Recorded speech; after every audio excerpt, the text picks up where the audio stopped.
இப்போதெல்லாம் 90 வயது 80 வயதெல்லாம் இனிமேல்லாம் வாழ முடியாது. அவங்க வாழ்ந்தாங்கன்னா அன்றைக்கி கம்பு கெவுரு சோளம் சாப்பிட்டா சோறு நீங்கும், கம்பு சாப்பிட்டா தெம்பு உண்டாகும், அப்படிலாம் உண்டு. ஆனால் இன்றைக்கி நூடல்ஸு, மேகி, ஃபாஸ்ட் ஃபுட்டு அப்படின்னு சாப்பிட்டு சீக்கிரம் ஒரு 40 வயசுக்கெல்லாம் கண்ணீர் அஞ்சலி பேனரில் வந்துடுறாங்க. இதெல்லாம் காலம் மாற எல்லாம் நாமளும் மாற்றிக்கணும் அப்படின்றாங்க. உயிரும் சேர்ந்து போதே, அறிவும் சேர்ந்து போதே அப்படின்லாம் தெரியல. ஆமாம், ஃபாஸ்ட்டு ஃபுட்டு ஃபாஸ்ட்டாக போயிடுறான் சேர்ந்து. குடியை கெடுக்கும் அப்படின்னு பாட்டிலே எழுதிட்டு கவர்மெண்ட்டே சரக்கு விற்றுன்னு இருப்போம். புகையிலை புற்றுநோயை உண்டாக்கும் அப்படின்னு சொல்லிட்டு அரசியல் அதுக்கு வரி வாங்கின்னு விற்றுன்னு இருப்போம். அந்தமாரி ஒரு சூழ்நிலை. பெரியார் வாழ்ந்த காலத்தில் நம்ம வாழலை, அந்த விழிப்புணர்வு நமக்கு இல்லை. அந்த விழிப்புணர்வு ஏற்படுத்த வேண்டிய வேலை யாருக்கு? இடதுசாரிகளுக்கும் திராவிட இயக்கங்களுக்கும் தான் அதுக்கான தகுதியும் திறமையும் இருக்குது, வேறு யாருக்கும் இல்லை. இன்னைக்கு ஒரு 34% மக்கள் இளைய கூட்டம் இன்னைக்கு திசை மாறி போயிருக்குது அப்படின்றத யார் காட்டுறான்? பிஜேபி காட்டுறான்.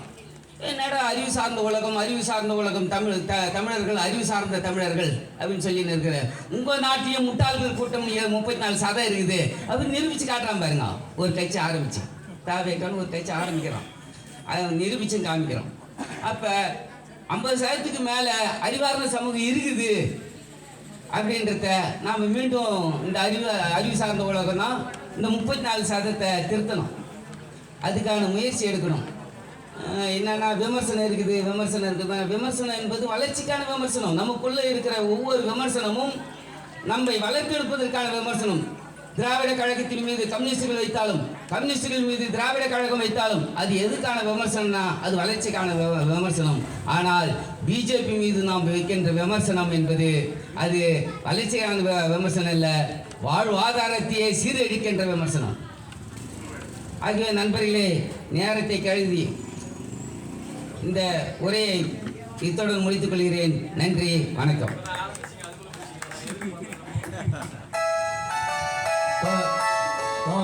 நன்றி கூறி அடுத்த கட்டமாக விடியல் சட்ட மையம் போலூர் பன்னீர்செல்வம் அவர்களை நினைவேந்தல் உரையாற்ற அழைக்கின்றேன்.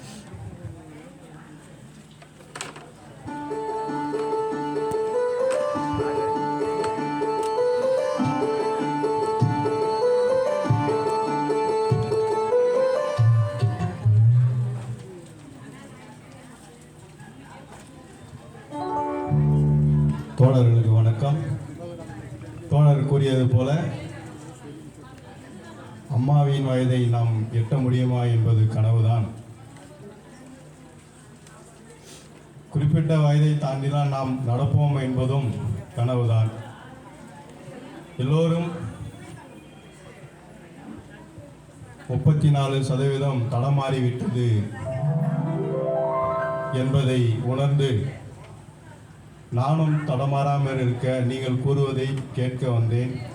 அன்னைக்கு புகழஞ்சலி செலுத்தி விடைபெறுகிறேன். நன்றி.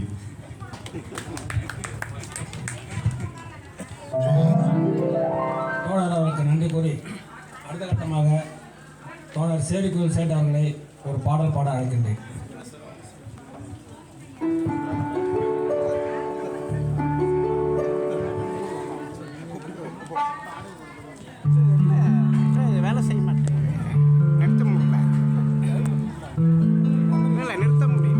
அன்பார்ந்த தோழர்களே, எது சரியான அரசு என்பதை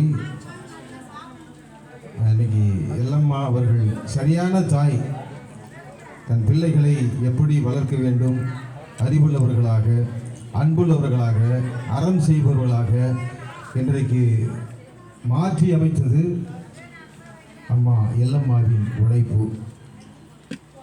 அது மாதிரி தான் நாம் ஒரு அரசாங்கத்தை எதிர்பார்க்கிறோம். காசு இல்லாமல் வேலை, காசு இல்லாமல் கல்வி, காசு இல்லாமல் மருத்துவம், இதை யார் தராங்களோ அவங்க தான் சிறப்பான அரசு, சிறந்த முதல்வர்னு நாம் சொல்லுவோம். ஆனால் இன்றைக்கி இருக்கிற அரசாங்கம் அப்படி இருக்கலாம் இல்லை. ஒரு சிப்பந்தி வேலைக்கு 15 லட்சம் 15 லட்சம் யார் கொடுத்து போவான் இன்னைக்கு இருக்க சூழல்ல? இதை தான் நாம் எதிர்பார்க்குறோம். இதை தான் இன்னைக்கு அம்பேத்கரிஸ்டுகளும் மார்க்சிஸ்டுகளும் பெரியாரிஸ்டுகளும் இங்கே வந்திருக்கிற அனைவரும் எதிர்பார்க்கிற ஒரு யதார்த்தமான உண்மை. இதை நோக்கி தான் நம்மளுடைய பயணம் இருக்கணும். அதை விதைப்பதற்கு தான் இந்த மேடையை நம் முன்னோர்கள் அறிவு சார்ந்து நமக்கு பெற்றுத்தந்த ஒரு மேடையாகத்தான் இந்த மேடையை நான் பார்க்கிறேன். அம்மா எல்லம்மல் அவர்களை குறித்து நான் ஒரு சிறிய பாடலை